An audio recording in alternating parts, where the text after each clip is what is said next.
Bom, senhores, vamos aqui então na resolução dos exercícios extras, começando pelo primeiro exercício, tá? Ele fala o seguinte: um copo de vidro contendo no seu interior 100 gramas de água e 100 gramas de gelo, e se eles estavam juntos, obviamente que eles estão em equilíbrio, e para ter gelo e água, estado sólido e líquido, na pressão de atmosfera, né, um ATM, pressão normal, a gente tem que ter na temperatura de 0 graus Celsius, certo? Encontra-se sobre uma fonte de calor inicialmente desligada. Em um dado instante, essa fonte de calor, pode ser um fogão, por exemplo, é ligada e fornece calor ao sistema água, gelo, copo ao qual está contida essa água e gelo, certo?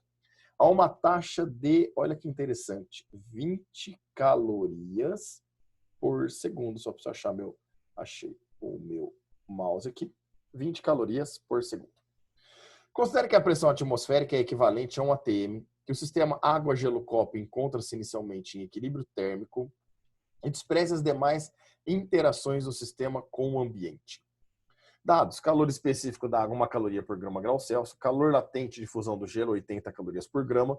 Percebam que agora nós temos a capacidade térmica do copo. Ele também troca calor, que vale 5 calorias para cada grau Celsius de variação de temperatura.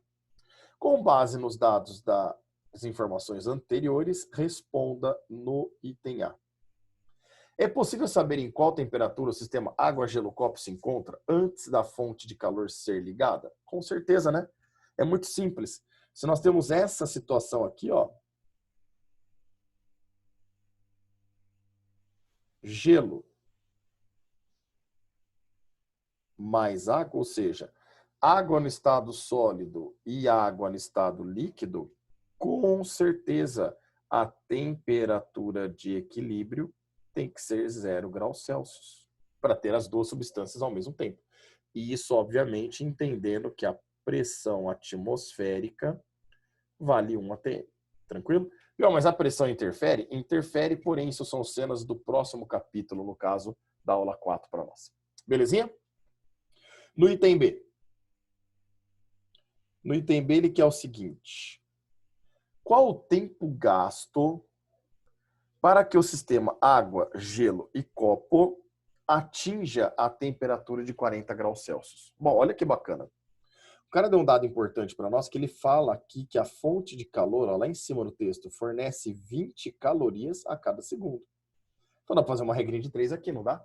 Se eu descobrir quanto de calor eu preciso para pegar esse sistema água, gelo, copo e levar de 0 até 40 graus Celsius, eu faço uma regra de 3 para descobrir quanto tempo demorou tudo isso. Então vamos fazer isso?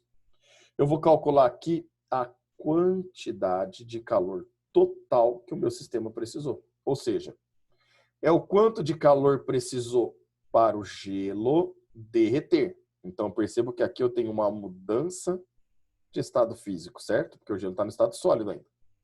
Mais a quantidade de calor que a água mais o gelo que derreteu, porque agora percebo que como o gelo derreteu, ele virou água no estado líquido a 0 graus Celsius, né? Então, a quantidade de calor para a água mais o gelo que derreteu irem dos 0 graus Celsius atuais até a temperatura que ele pede, que é de 40 graus Celsius. E mais, eu não posso esquecer, o copo também troca calor. Então, é a quantidade de calor do copo também, para ir dos 0 graus Celsius atuais até 40 graus Celsius. Eu vou ter que somar a quantidade de calor de todo mundo aqui, ó. Como que vai ficar essa quantidade de calor total, então? Vai ficar a quantidade de calor do gelo para mudar o estado físico, mudança de estado físico é que mole, né? Isso daqui para o gelo. Mais a quantidade de calor, água mais gelo, ir de 0 graus Celsius até 40 graus Celsius, a variação de temperatura. Se é variação de temperatura, então a gente trabalha com que macete? Lembrando que aqui é água mais gelo. E mais a quantidade de calor para o copo variar a temperatura, que também variou a temperatura aqui macete, nesse caso, para o copo. Então, vou colocar aqui do lado, ó. Essa quantidade de calor total vai ser, vamos lá, a massa de gelo. Então, vou colocar aqui, ó, o nosso derretimento do gelo, tá? A massa de gelo, ele garantiu para nós que são 100 gramas de gelo. Então, coloca aqui, ó, 100 gramas. Vezes o calor latente de fusão do gelo, que vale 80. Mais O que macete? Água, gelo agora, né? Depois que o gelo derreteu, terminou todo o gelo de derreter, agora sim o calor que é fornecido vai aquecer a água e o gelo. Então vamos lá. A massa no que macete é de água mais gelo que derreteu. 100 gramas mais 100 gramas vai dar um total para nós de 200 gramas. Toma cuidado que a massa aqui é das duas juntas, já que agora o gelo virou água. O calor específico na fase líquida vale 1.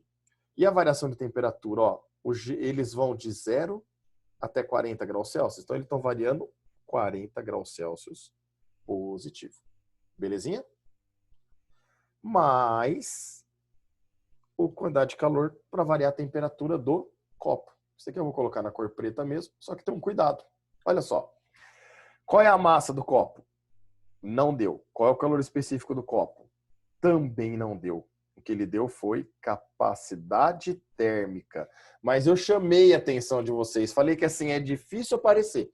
Mas quando aparece, vocês precisam saber que a capacidade térmica é a massa da substância vezes o calor específico. Lembram disso?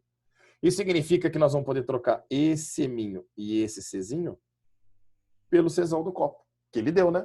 Ele falou que é de 5 calorias por grau Celsius. Olha o Czão do copo. Estou colocando esse valor, que já é a massa vezes o calor específico, vale 5, vezes a variação de temperatura. O copo também vai de 0 até 40 graus Celsius, ou seja, também varia em 40 graus Celsius. Agora fazer continha, senhores. Olha lá. O 100 vezes 80 vai dar 8.000, mais o 200 vezes 40 também vai dar 8.000, e o 5 vezes 40 vai dar 200. Somando tudo isso, a gente descobre que essa quantidade de calor que foi fornecida aqui é de 16.200 calorias. Para descobrir quanto tempo tudo isso demorou, uma regrinha de 3. Olha o que ele falou. Que a fonte térmica fornece 20 calorias em apenas 1 segundo. Eu quero saber, então, para receber 16.200 calorias, quanto tempo demorou tudo isso? Quer chamar de X? Pode chamar de X. Eu vou chamar de ΔT.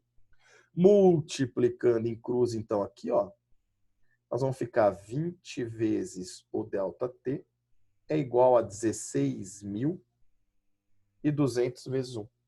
Aqui um zero corta um zero, e aí o 2 passa dividindo, a gente descobre, portanto, que o intervalo de tempo é de 810 segundos. Respondendo dessa forma, o item B para nós. Fechou? Grande abraço a todos.